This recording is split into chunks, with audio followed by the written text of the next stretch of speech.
It started with a phone call. Not the eerie kind where you hear heavy breathing or some distorted voice, just a normal, everyday call. It was around midnight when Greg's phone rang. He almost ignored it, assuming it was a wrong number, but at the last second, he picked up. Hello? Static. A few faint crackles, like someone was just holding the phone but not saying anything. Then finally, a voice. Greg? It was a woman's voice. Familiar. Shaky. This is Lisa, she said. I don't have much time. Please listen to me. Greg's stomach dropped. Lisa had been dead for 6 months. Greg sat up in bed, gripping his phone tighter. His brain scrambled for a rational explanation. Maybe someone was pranking him. Maybe he was just hearing things. Lisa, he asked, his voice barely above a whisper. I don't have time. The voice repeated. Listen to me. Don't go to the house tomorrow. Please. Greg felt ice crawl down his spine. Lisa had lived in an old house on the edge of town. She died there, fell down the stairs and broke her neck. At least, that's what the police report said. Tomorrow, Greg was supposed to meet her brother, Mark, to help clean out the place. This isn't funny, Greg said, his mouth dry. The static crackled louder. Promise me, Greg. Don't go. Then the call cut off. Greg stared at his phone, his heart hammering. The call log showed an unknown number. He tried calling back. Nothing. For a long time, he just sat there, breathing hard, staring at the darkness of his room. He told himself it was a trick, a sick joke. But deep down, something told him Lisa was telling the truth. And that something was very, very wrong with that house. The next morning, Greg told himself he wasn't going. He'd ignore the whole thing, pretend the call never happened. But when Mark texted, saying he was already at the house and needed help, Greg sighed, grabbed his jacket, and drove over. The house looked the same as ever, 2 stories, peeling white paint, an old oak tree in the front yard. The kind of place that felt frozen in time. Mark was already inside when Greg arrived. The door was unlocked. Mark, Greg called, stepping in. The air smelled stale, like dust and something faintly rotten. In here, Mark's voice echoed from upstairs. Greg hesitated. Lisa's accident had happened upstairs. The thought of walking up those creaky steps made his stomach twist. As he climbed, the house felt different. The air was heavier, like stepping into a place that didn't want him there. At the top of the stairs, Mark stood in the hallway, staring at Lisa's old bedroom door. His face was pale. It was open when I got here, he muttered. I swear I closed it last time. Greg frowned. Maybe the wind? Mark didn't answer. He just reached for the doorknob and pushed the door open. Inside, the room was exactly as Lisa had left it, except for one thing. The bed was covered in fresh footprints. Bare, human footprints pressed deep into the dust. And they led from the bed to the closet. Greg and Mark exchanged a look. Neither of them spoke, but Greg could tell they were thinking the same thing. Someone had been in here. Maybe still was. Mark exhaled sharply and took a step forward.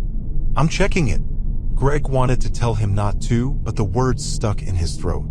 Mark reached for the closet handle and yanked it open. Nothing. Just old clothes, some boxes stacked in the corner, and dust floating in the air. But something was wrong. Greg could feel it. Then he noticed something. The dust on the floor inside the closet was undisturbed except for one thing. A single, clean streak running across the floor like something heavy had been dragged. Mark saw it too.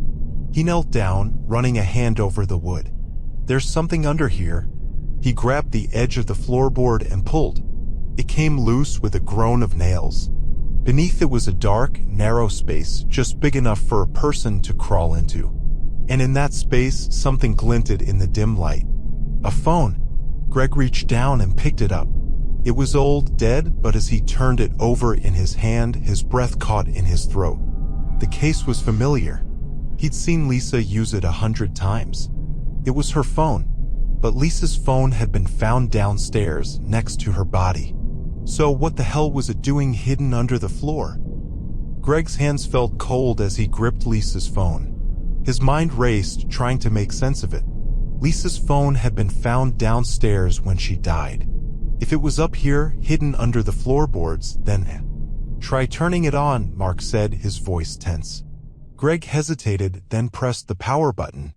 The screen stayed black. Dead battery? I have a charger in the car, Mark said, standing up. I'll be right back. Greg nodded, but something about being alone in that room made his skin crawl. As soon as Mark left, the house fell into absolute silence. Then, thump. A dull sound from inside the closet. Greg froze. Thump.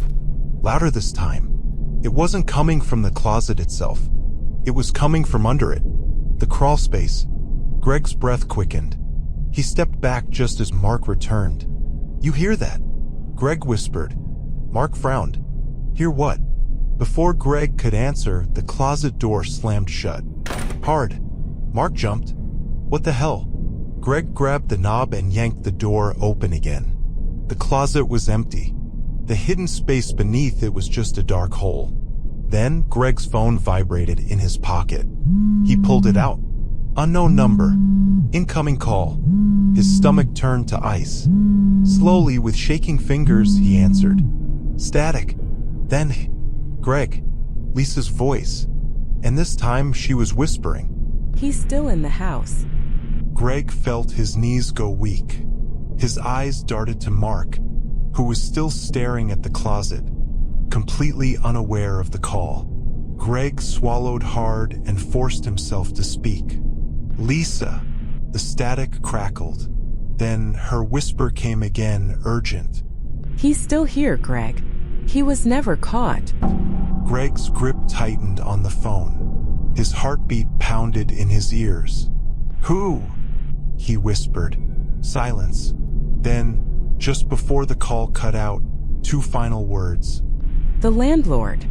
The room suddenly felt suffocating. Greg turned to Mark, his voice hushed but urgent. We need to go. Mark frowned. What? Why? Greg didn't answer. He just grabbed Mark's arm and pulled him toward the door. Then, footsteps. Not from the hallway. Not from downstairs. From inside the walls. A slow, shuffling movement. Something was moving behind the old wooden panels. Greg's breath hitched. Mark had gone pale. Then, as if on cue, the closet door creaked open on its own. And for the first time, Greg saw it. The thin, almost imperceptible gap in the wall. A hidden door slightly ajar. Mark whispered, No way! Greg barely had time to react before something moved inside the darkness. A figure. A man. Thin. Hollow-eyed. His face barely visible between the shadows. And he was smiling. Greg's breath caught in his throat.